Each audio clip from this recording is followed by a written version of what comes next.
What's going on, YouTube? So in this video, I'm gonna go ahead and just show you some people that's really taking initiative in the community of Tuskegee.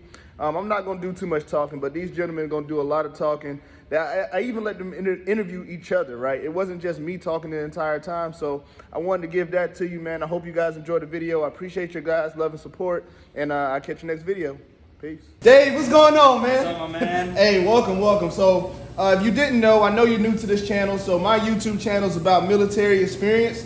I'm here at Tuskegee University earning my commission. Also, I'm giving back to the community as any way I can, and actually, I'm highlighting excellence at Tuskegee University, and Dave, you're a part of that. Right now, guys, we're at Access Health Bar, and I got Dave in front of me, so man. So, without further ado, I won't talk too much. What is your name? Man, I'm David Bussey, everybody. I'm a 2018 grad of Tuskegee University. I actually double majored in accounting and finance. Currently, right now, I'm actually at Morgan State getting my MBA. On top of that, why I'm actually here in Tuskegee is I'm a part of a fellowship, so I'd just like to give a huge shout out to Thurgood Marshall College Fund as well as the Hennessy Cognac brand for allowing me to be part of this prestigious fellowship. Shout out to Cohort 3 as well. Love y'all all. With that being said, yeah. Okay. So you mentioned a lot of stuff I don't know about. So this the fellowship that you speak of, what do they give to you per se, and what do you give to it? So first of all,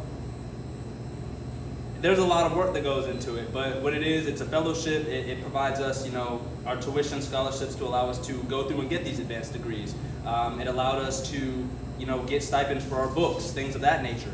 But most importantly, to me at least, it allowed us a grant to give back to any cause that we seemed fit, whether it be, right around the street from where we actually live, or whether it want to be where I am right now, my alma mater, Tuskegee University, and that's why I decided to do that. Wow, so a lot of people don't know you came back to Tuskegee. You're not somebody that graduated yesterday and still here. So where do you currently, your residence now? I'm actually in Fort Worth, Texas, and I love it, and I'm gonna be honest with you, I don't think that I'm gonna leave the state of Texas anytime soon. Okay, you guys hear that? He loves Texas. Yep. I know a lot of people do. Okay, so you are able to give back in any way you see fit. Of course, it has to have, some stipulations. Correct. So how do you choose to give back to Tuskegee? So the main thing that I think about is it's in comparison to with Hennessy's motto, never stop, never settle, right? And I didn't want to just stop and say, oh, okay, I'm a graduate, I'm going to give, some tuition checks here and there. What I wanted to do was actually make an impact, and that was really the part of my capstone that was like such a imperative part. I didn't want to just, send a check down somewhere. I didn't want to just, that just wasn't what I had in mind, right? So what I actually did is, yes, I actually got on a plane, and then I got in a rental car, and I made the trip from Dallas-Fort Worth, Texas, down here to Tuskegee, Alabama. Okay, so off camera we spoke a little bit about the initiative plan. Okay, so can you tell me a little bit about that? Sure. So the 1881 initiative, as it's formally called, is pretty much an initiative to talk about the mental health disparities that are in the Black community, as well as the nutritional health disparities that are not available in the city of Tuskegee, and mixing that to pretty much address both and allow education and allow action to be taken in the future. Wow. A lot of people think those go hand in hand. I'm one of those people, right? Because if you're not physically healthy, you're not taking care of what's going inside of your body. Correct. How can you perform? Correct. So, okay, so you came up with this 1881 initiative. All right, so you spoke a little bit about it, but how do you actually see that plan folding out? So I see it playing out because it's like word of mouth is very strong, right? And the fact of the matter is, even if we have, as of right now, I think that we had close to 100 people attend our event. And 100 people, you may think, oh, that's pretty much nothing. But here's what a lot of people don't think of. They may go back and tell their friends. They may go back and tell their family. So I always think about a 1 + 7 effect because, let's just say you have 3 family members, your mom, your dad, and maybe a sibling. But then you have friends here on the campus that you can talk about, We addressed mental health yesterday. A lot of people, I was watching them, they were shaking their head like, oh, I didn't know that, sweating, when it's not even hot is a sign of anxiety. But being able to get that information and allow them to be cognizant and allow them to be aware is something that I think is beneficial and will help them throughout the rest of their educational matriculation. So, and even when they graduate after, You know, I've had the, you know, the luxury of being a student and a corporate employee. And I think that mental health, as well as the nutrition that you put in your body, go hand in hand, like we said, right? But the fact of the matter is, how can you actually expand your palette, I guess you could say? How can you get the word out to other people? How can you get other people to actually fold in and believe in this vision that you have for yourself? Because a lot of people, they may try to bring you outside of your, you know, healthy zone. You know, you might be eating healthy or something like that, and they might say, hey, you want to go to this Korean barbecue spot or anything like that? And then you have to sit there and think about it. But that's pretty much where I am with it. Nice. Okay, so you're one of the people that stepped up and said, you know what, forget this, I'm gonna give back to where I come from because I care so much about it.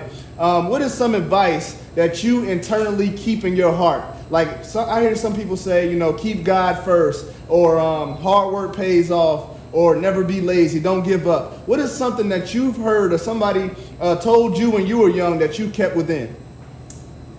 Oh, that's actually an interesting one. I'm gonna say a lot of them would probably be cliche. You know, we have hard work pays off and things like that, and I do believe that as well. But I also am mindful of you have to take breaks.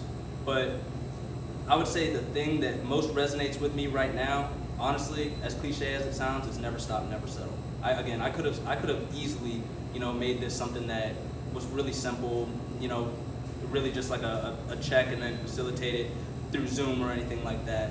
But I decided to take it a step further. I actually wanted to come down here. I actually wanted to see here and you know, be with the students, actually communicate with them, connect with them, and actually show what it is like to be a Tuskegee alum and hold that excellence to a higher standard so that I can show that to them and they can push themselves. Okay, so never stop, never settle. Yes, sir. Okay, hey guys, remember that one. Remember that one, that's good. Okay, so what is one advice you could give to alumni that we want to come back and help us? What would you say to them if you could, you know what I'm saying, you had a room full of 1,000 and you was in front, what would be your little spiel that you would tell them? That's a great question. I would say team up, band together. We're all part of 1881 Golden Tigers, right? And I think that as a collective, we're stronger than we are apart. So whether it's, you know, teaming up, whether it's, you know, organizations such as, you know, my organization, Alpha Phi Alpha Fraternity Incorporated, you know, other organizations, you know, you can actually sit here and band together and put together another initiative of your own. And that's something that is not taken advantage as much. And me as an alum, I would like to see that happen a little bit more. Not even a little bit more, a lot more. Wow, that's it's funny that you say that because I heard somebody say the exact same thing. I attended a convention where they were alumni, was giving real estate, you know what I'm saying, tips and trades to a lot of the younger predecessors to what they have going on. So they was like, hey, y'all should look at this, right? And so you doing the little that you think you're doing is so much bigger. That effect, that domino effect that you speak of. So I actually do commend you. I appreciate you sitting down with me. Is there anything that you'd like to say before we close? Sure. You know, I would just, again, I would like to give a shout out to, you know, Access Health Bar, Mr. Denzel Veal, my other panelist, Raven McClellan. She could not be here with me today. But yeah, I want to give a shout out to also all the Golden Tigers that attended our event and also all the Golden Tigers that didn't attend the event, because I hope that you hear the message that we're trying to get across. And I hope that you know, take care of your mind, take care of your body, because we have a long life to live and we want to live it the best that we can. And I think the best part, the most important thing that you can do is take care of your body, because again, we only have one. So that's where I am, and that's what I wanted to do. Absolutely, man. Nice meeting you. Nice meeting you too. What's it about? What was going on? Yeah, so we actually had the opportunity. It wasn't at Access, but it was at Logan Hall on campus. Oh. It's SGA week, and David put the resources together for us to have an event to talk about the 1881 initiative. And that's basically an opportunity for the student body to be more educated about mental health awareness and also public health and nutrition and how all of those things intertwine. But most importantly, I had an opportunity to talk to the students about public health entrepreneurship and how entrepreneurship can shape communities and our campus, and how they can use entrepreneurships to build on their portfolios and build that experience while they are at Tuskegee University and after they graduate. Yeah, so you're still touching lives, because a lot of people at college, they might not know what direction they want to go. Exactly. But they do know they want to help people. I know a lot of people say, I want to help somebody, I want to help with this or that. So you're offering a way for them to do that. Yes. So at Logan Hall, you had this turnout. How was the turnout? The turnout was good. We had almost close to 100 students attend. And like I said, the main thing we wanted to emphasize is public health entrepreneurship, and that's using your entrepreneurial skills to advance public health. Right. So you have things like what we call a food desert, right? A food desert is an area that lacks grocery stores, fresh fruits and vegetables, not in entirety, but it needs more. Right. And the goal of that event was to encourage students to create organizations and businesses that are directly impacting things like food deserts and obesity, diabetes, heart disease, things of that nature. So. Right. I commend you for that, because that really does give, it shows you care, because you are available to the students to ask you any questions about public health. Yes. So what are your big plans with this 1881 initiative? How do you feel about it? So my main goal, of course, we have Access Health Bar here. So my main goal is to figure out how can we expand Access Health Bar throughout Macon County. So right now we are here in Dead Center, Tuskegee, Alabama, Tuskegee Institute. But the main goal for Access is how can we spread it to the school system? How can we spread it to senior citizen homes? How can we reach the Macon County as a whole? You know, so that's our main goal for this next quarter of the year, is to find a mobilized way of providing our services. Okay, I have a question for you. Yes. I know a lot of us that's here at Tuskegee, if you're not from Tuskegee, you might be in a place where it doesn't seem like it's healthy, right? Yes. So how has it been for you to actually speak about health to a community that isn't health predominant, if that made sense to you? Okay, so it's all about perception and mentality, you know what I'm saying? So my biggest thing is I try to, even though a lot of people say that there's not a lot of resources, I shed light on the resources that we do have in Tuskegee. So yes, we talking about food deserts, but it's also agricultural heaven. You know, Booker T. Washington made his staple on agricultural services and growing crops and educating farmers. And all of those things are still here. They haven't left. All the land that Booker T was cultivating his crops is still here. So my goal is to be able to shed light to what we currently have in this community, and to get students more aware that we already have some of these things going, but it just takes new creative minds and new ideas to reboot them. Right, so you're pretty much pioneering, Yes. because and educating. You're an educator, Yes. because a lot of people, like you said, we give that excuse to say there's nothing healthy, right? Exactly. Then we go to the white store and we order the fried fish, the fried chicken, but the white store even has healthy options, but we ignore all of that. Exactly. Or we go to the yellow store and get ribs or something, and they have healthy options, and we ignore all of that. It's really like people like me and you. Yeah. You know, we're cool guys.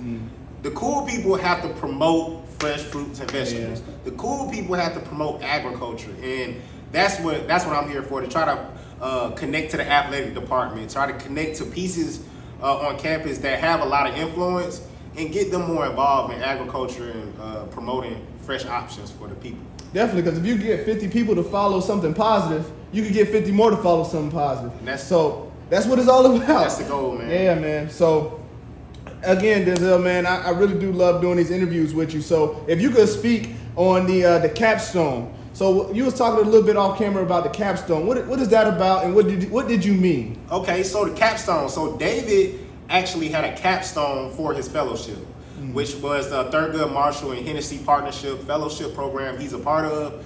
But in those fellowship programs, you have to do a capstone, which is pretty much an end of the term project on something that you want to shed light on. Right. And the main thing I want to emphasize is getting more students to do their capstones on current issues that we are having in the Tuskegee community. So I'm encouraging students to, if you do have a capstone project, do it on a business in Tuskegee. Do it on an issue in Tuskegee. Do it on an issue on campus. And maybe it'll turn over to a reality and more of a tangible thing that the community could use. Most definitely, because a lot of people feel like we don't have something here at Tuskegee, but nobody wants to talk about it and do their capstone project on how to make it better. Exactly. Because if they get the right people to look at it, we could get some real change here. Exactly. That's smart. That's smart. So, man, in closing, I just want to speak about the alumni. So, if you could get, you was talking in a crowd full of 20,000 alumni of Tuskegee, what would you say to them? What I would say is, it's still greatness here. There's still a lot of greatness. There's still a lot of potential. But all we need is, let's say, the real Tuskegee to come back and show us how it's done. Yeah. And I just feel like this is all about just reaching back. And it's just really just that simple. So if you have the resources and you know that you can help a student or help a local business here, I'm encouraging all the alum to do that.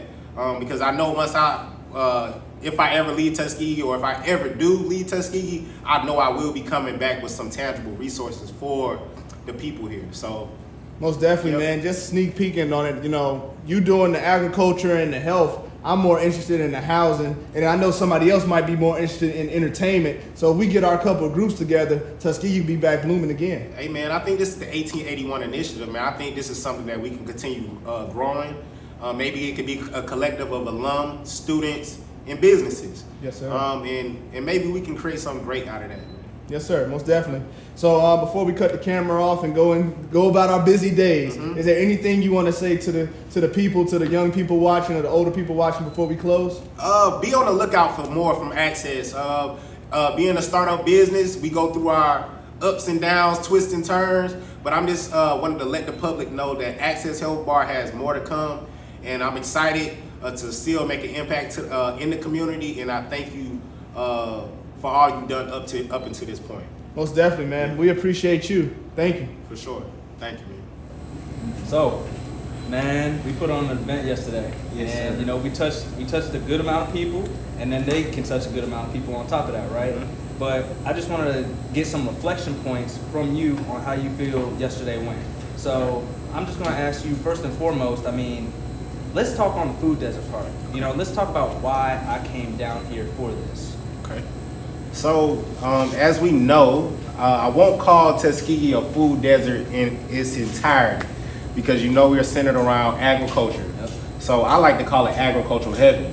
But according to statistics and according to public health, it is categorized as a food desert. And that's because, you know, it's limited grocery stores, limited options to fresh fruits and vegetables in this area. But as I stated, it's agricultural heaven, and the whole premise of us meeting yesterday was to shine light on the resources that we do have. So, And then so when I'm thinking about all this agricultural land, what can we do to actually cultivate that land to actually get the most out of what Tuskegee has to offer? Because, you know, I'm thinking back, I remember there was talk that there was a Walmart that used to be there. That's even before my time. But now, you know, the students have to go all the way to Auburn to go to Walmart and things like that. So what can we do as a community to cultivate the agricultural, you know, prowess that we have here in Tuskegee? okay, well, my strategy would be to take it back to the basics. So this is the 1881 initiative, right? Indeed. And Booker T. Washington's motto was to bring industry, business, entrepreneurship to the community. So the main goal I would say is how do we create businesses around agriculture? And Access Health Bar is a perfect example of that. We promote fresh fruits and vegetables. We promote farmers. We promote student life, community. And those are the type of businesses that we need to bring to Tuskegee to shed light to the resources that we do already have. And I think we're just supposed to use the model that Booker T set in stone for us. It makes sense, right? Yeah. So just touching a little bit more on the food desert part, you know, like me being an alum, you being an alum, you know, I can probably count on my hand the amount of restaurants, or, you know, I'll say restaurants that students would like to eat at. You know, how does it affect the student body when these restaurants close, or, you know, like even, you know, they close at what, 7? I want to say it is right now, 7 or 8. So from going from a student to a business owner, I was able to see why businesses in Tuskegee go out of business and why they struggle so much. So I understand the businesses now. A lot of students have moved to Auburn. A lot of students, feel like it's not enough resources. So it takes people like me and you to create. And I'm encouraging all the students on campus to create as much as they can, because it is an opportunity for more growth and to extend business hours, but we have to bring more people to this community. And it takes going back to Texas and telling people, look, this is what they got going on in Tuskegee. It takes me to go to Atlanta, where I'm from, and tell people about what's going on in Tuskegee. And so more money, so more traffic and industry can come. Okay. Yeah. So when we, again, like, if I'm thinking of a food desert and, all the problems and the students having to go all the way to Auburn to get groceries, to get food, what type of problems can those cause, or what actual damage does it do to the community of Tuskegee? Because, you touched on them having to go, move to Auburn. Yep. That's something that, that's even taking taxes, that's taking business, that's taking the community feel out of Tuskegee. Can you touch a little bit on that? Yeah, so you gotta think about it. You have athletes, right? Yeah. Athletes, they need the proper nutrition after practice. They need resources. So what's the question you asked me again? My bad. No, you're good. No, I'm just kind saying, of thinking about a lot. What are the problems that can be caused by, the lack of resources here in Tuskegee? Okay, I got you. So mainly health disparities. So health disparities arrive when you don't have the resources for the people. So of course, we lack nutrition options, then people are gonna suffer nutritionally. If we don't have the proper things for physical education, and physical activity, people are gonna suffer with their physical diet behaviors and things of that nature. So the main thing I'm just stressing is for more resources. I wanna say the core things need to come to the community so we can address health disparities. Okay. So gyms must come to Tuskegee, and so we can address health disparities. Businesses must come to Tuskegee, and so we can address health disparities. Nutritional resources are supposed to be on campus to help our student athletes. So it's a combination of things that go towards, Okay. that, yeah. So actually, it's crazy because you actually touched on my next point. When I'm thinking of the athletes, the athletes, they bring in revenue for the school. They give us, entertainment to watch and things of that nature. And but also, let's think about like the students we just had, like, right? So it's like, what actual benefits does eating healthy, exercising, all of that, what all, benefits the students or benefits anybody in the community by taking care of your body and eating right? So you got to remember now, I know we kind of got a little lax, but we're still in the midst of a pandemic, and some people will say that we're coming out of the pandemic. So having that proper vitamin C, having those proper essential minerals in your body is going to protect the population. So like kind of touched on it. Like everything is just kind of blends in together. Blends in goes together. hand in hand. Yep. Okay. Mhm. So let me ask you this. You touched on, you're being an owner. You've gone through school. Now you're an owner. Let me ask you this. What actually made you want to start this business? Doing something like what you're doing now. I had to do my thesis. I had to do a practicum. I had to do a capstone. And I was the type of student, I didn't like doing projects on anything that wasn't gonna help me in the long run. So I decided to do all of my projects and my thesis on something that could benefit the community. And when I got done with my academics at Tuskegee, I just decided to transfer that academic research to an actual business. And that's what I'm encouraging students on campus to do, to major in something that you're passionate about, something that keeps you creative, and to do your work on your passion. Yeah. If you do your work on your passion, you're able to create and you manifest things like this. Yeah, because the opportunities are limitless here. And, Yeah. Tuskegee breeds greatness. Let that be known right now. Yes, for sure. With that being said, we just threw, this is part 2 of this 1881 initiative. Mm-hmm. So, let's just touch a little bit on how yesterday's event went. Do you feel like the points were stressed enough, like the mental health, the nutritional values that we are trying to instill into the student body? Do you feel that we touched on that enough, or do you feel like there's still more work that we can do? I definitely feel like we touched on it. We talked about a lot in a short amount of time. But as I stated, that was just a starting point. As always, we always have to find ways to continuously educate the population, because you can educate somebody on Monday and they may forget about it on Friday. But it's important for us to just continuously educate each other, to create spaces like we created yesterday. But it was definitely beneficial to all the students, I feel like. And as you see, they're eating smoothies and bowls. So thank you. Yep, no problem. So again, we talked about what the students can do, and what these smaller organizations can do. But let me ask you this: what can organizations, big companies, whether it's GE, Apple, Gold's Gym, Hennessy, Thurgood Marshall College Fund, what can these organizations, companies do to actually make a difference in communities like this? Okay, so that's a great question, because I've been doing my research on this lately. It's called corporate and social responsibility. Yes, sir. All of these big companies have a certain responsibility to protect their employees and the people that they serve. So, if, say, for example, Crown Royal has to promote hydration, because when you drink that much liquor, you get dehydrated. So my biggest thing is to create cross promotion and collaboration, is what we're doing right now.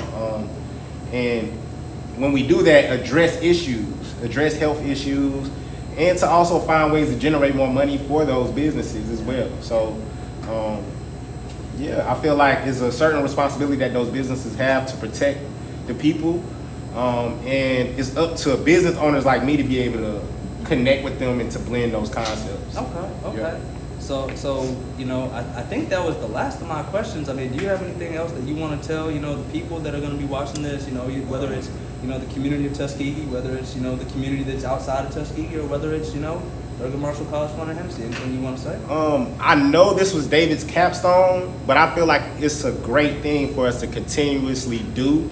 As I talked with Mark, the person that did our interview today. Shout out to Mark. I told him that this is something that we could do every year. Yep. And continue to keep this thing going, bring more businesses involved, get more organizations involved, and let's see how far we can take it. Sky's the limit, man. Yep. And even further than that. And hey, look, I appreciate you taking the time to sit down with me. I appreciate you partnering with me on this. And sky's the limit, man. We're gonna take it there. Let's do it. Yep.